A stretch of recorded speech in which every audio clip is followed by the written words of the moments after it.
All right, welcome back. This is going to be a lengthy video, but hopefully a good one. So I started a special dividend portfolio about 2 weeks ago with 50 bucks. And I've been slowly adding to it every single week. Not a lot of money starting out, more like whatever I can afford to add in the moment. And as time goes on, I'll start to get a lot more aggressive with my investing. But my focus is on showing you that you don't need a lot of money to start something like this.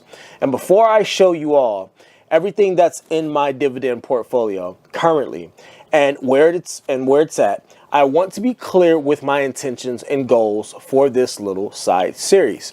You know, I've said this before in another video, but I didn't grow up with a lot of money. My mom was a single mother who provided and did the very best she could for me, and she kept me very well fed and taken care of. I knew who my father was, but he was pretty much non-existent to me still.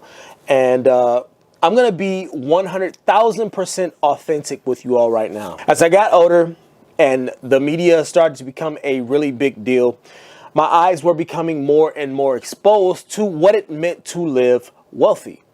I remember seeing TV shows like Flip This House, and I'm watching all of these multi-millionaires come onto the show and flip these houses that were already massive, right? You know, from where I'm from, I come from the hood. So these houses that were in this TV show were in no way, shape, or form broken down or raggedy before the flip. In my eyes, they were already really nice, beautiful homes. They were already luxurious. And so on the show, you would see these couples come on and talk about how they wanted to have these specialized customizations for their kids' rooms and these massive backyards for them that ran seemingly to the ends of the earth. And I'm just sitting there and I'm like, wow, I was awestruck, right? And in my mind, I'm like, I want to someday be able to do that for my children. Mind you, at this point in time, I'm already a young man. You know, I'm a young adult. I'm already married with a kid.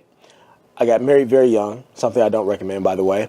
But I just started envisioning how different a life like that would have been for me growing up and for my children. And I started to think how I wanted to someday be able to open up my children's eyes to a different type of lifestyle. Hell, I wanted a different type of lifestyle for myself, if we're being completely honest. But outside of going back to school for 10 to 15 years and racking up tons of student loan debt, I didn't really see a way to accomplish those goals. I had no knowledge of the stock market, and I mean zero knowledge. I didn't know anything about real estate, but I knew that it took a lot of money to start. And so I truly started to feel lost as to how to reach any level of success without becoming a terrible husband and father to my kids who's never there or around. You know, I didn't want that because I'd already experienced what that felt like, that kind of loneliness as a child. And so I ended up bouncing between these jobs that I was certain had no real future while I was mentally and financially broke. I didn't have a plan of action. I didn't know where to start. I had no money saved up. I was just out here, you know, trying to figure shit out as I went along. And trust me, that is not a place that feels good. If you've been there, or maybe you are there now, it's a very uneasy feeling. I had no one there to guide me or point me in the right direction, and I certainly didn't have the wherewithal to turn to the stock market for investing. I know this is a bit long-winded, but I promise you, I'm getting to the point of this video. Bear with me. And so for literal years, before I knew it, I'd wasted a large amount of time just in limbo. And if you've ever been in limbo, again, let me tell you, it's not a great place to be because you feel like you are literally just there, existing. No real direction, no real purpose, and no real guidance or plan of how to turn things around. And this is coming from somebody who grew up in the church. My mom is still very much heavy into Christianity, and for years I went to church just because it was something that I thought would make her proud since I hadn't achieved really anything on my own. I thought church would help me get to a level or a place where I wanted to be.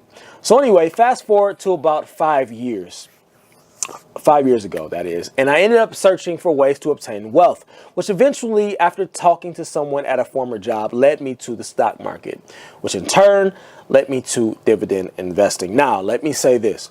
There are tons of theories and videos out there on this app where people will put together videos on how they feel about dividend investing and why. Whether they're here for it or against it, I've seen both sides. And my advice to anyone who is curious about building a dividend-focused portfolio that hasn't already is avoid the noise. Create a game plan and a strategy, meaning create a list of guidelines for you to follow. For example, maybe you'll only invest into stable REITs that have a 7-year or longer history of growth and dividend payouts. But I would seriously recommend you write out your formula. And then if you have a couple risky plays, then you go ahead and dabble in those plays. But create your list of stable go-to dividend stocks first.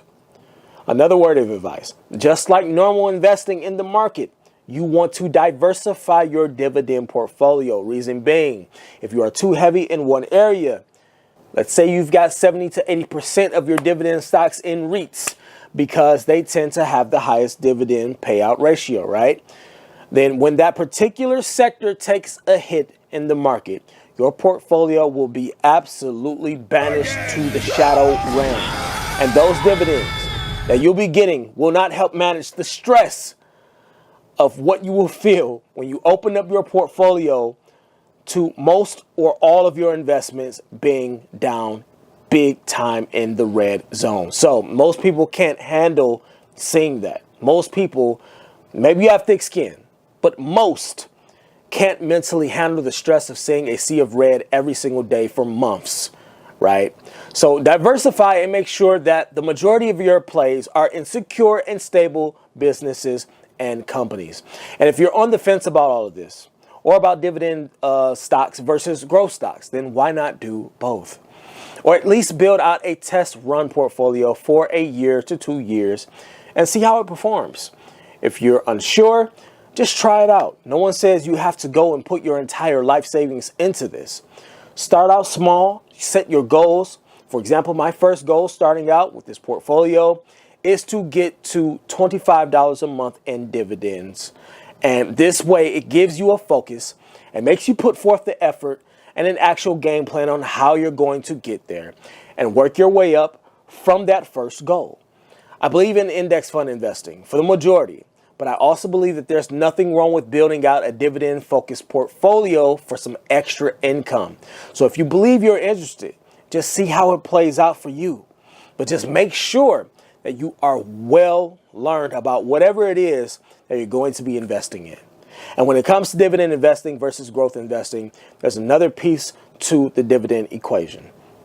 For the most part, when you are dividend investing, you have control over how much you earn on a monthly and yearly basis because all of the data and information needed to calculate your returns are right there in front of you.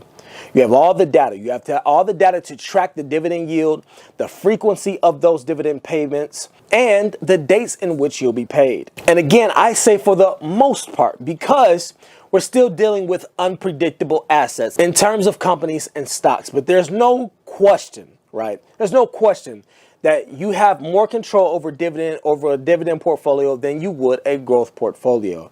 You can go right now and calculate how many shares of a stock you would need to earn $100 a month. That's an amazing ability to have access to give yourself a monetary raise in your life. When you're young, everybody tells you that your 20s are for you to do whatever you want. Drugs, alcohol, parties, promiscuity, all the stupid shit you want to do. They tell you that your 20s is the time for you to go nuts, right? Go wild. And I'm here to tell you that it's a lie from hell. Because what they do not tell you or share with you is that some people never make it out of their 20s. And I'm not talking about death. I'm talking about mentally and financially. There are a lot of people still in the same place they were at 43 when they were 23. And I'm starting to get off on a tangent, but it's fine because I guarantee somebody needs to hear this. I promise you, I'm going to bring it home. But there is a fictional tale out there that when you're young, you should live life. But I'm going to tell you, what that really means when people say it. What they really mean is go ahead and do whatever you want. You can completely fuck off your life in your 20s because you're young and nobody lives forever, right? Have a blast. And I have just one simple question for you.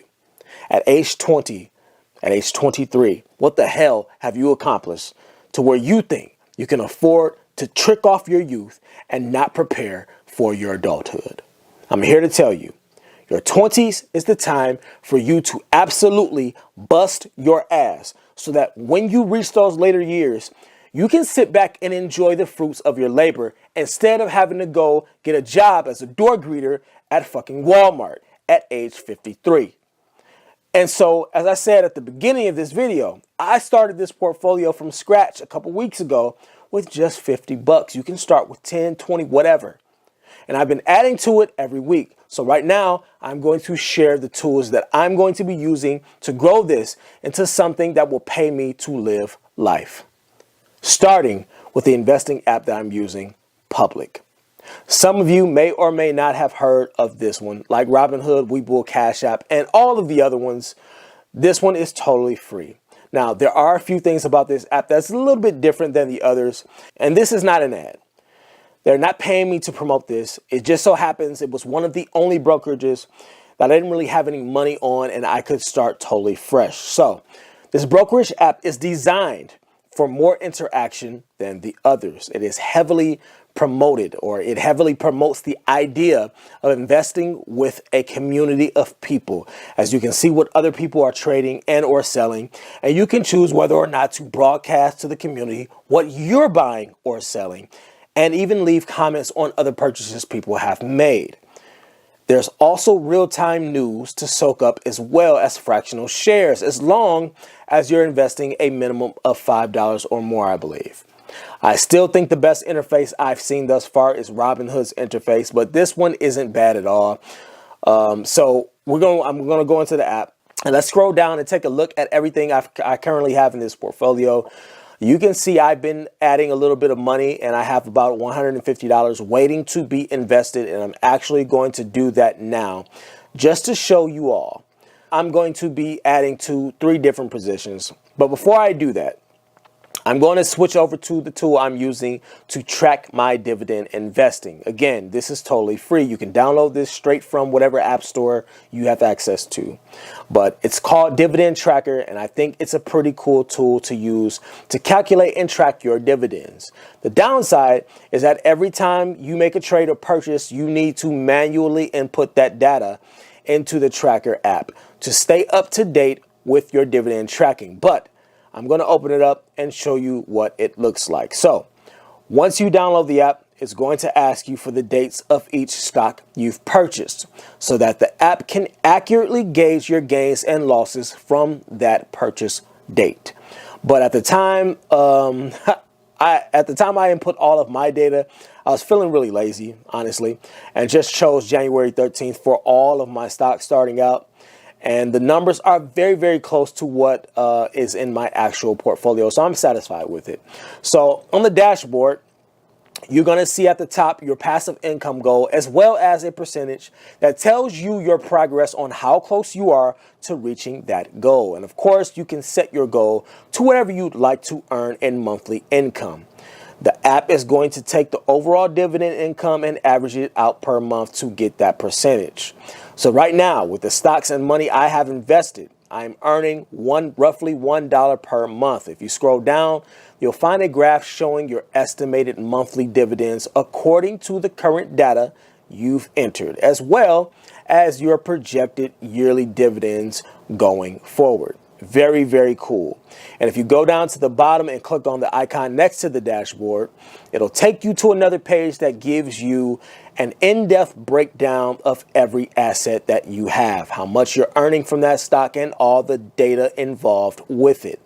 And right now, I'm going to show you how the data changes once you input a new stock purchase. So right now, I have about $150 sitting inside of the public brokerage, and I'm going to buy $50 worth of JEPI, which is a stock I just did a video on earlier today. Make sure you check that one out. But anyway, So when you make your purchase, you're going to need to remember or write down two things. One, the amount of shares you purchased, and two, the price of the stock at the time you purchased it. And as you can see right now, at the time of my purchase, the market is closed, so that'll go through as soon as it opens. But you can see that $50 will get me just under one share of JEPI.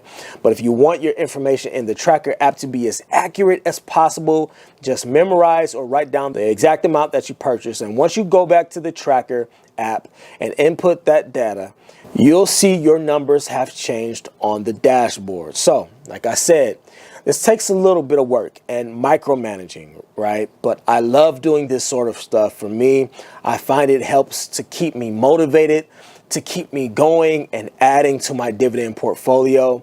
And you're welcome to try this one out. Maybe you already have a tracker app that you would prefer. Again, there are so many of them out there. I went with this one because it's free. And I'm sure that there are certainly better ones out there. Anyhow, that is going to do it for this video. It was a bit long, but I feel like we got some great stuff in this video today. I'll be doing updates on this portfolio throughout the year. If you're a dividend investor, let me know what your favorite stocks are in the comments down below. And as always, remember to invest responsibly. And I'll see you all in the next one. Hopefully we can get this portfolio up to $400,000, so Grant Cardone won't think we're all useless. Later. This shit ain't been the same since I bossed up. You talking down when you gon' fuck around, get tossed up. Prayers from below ain't never answered when they need to be. Shit ain't been the same since my mama said she needed me. Fuck what any nigga say, the devil is a liar too. They spoke my name with forked tongues, cause clearly I inspired you.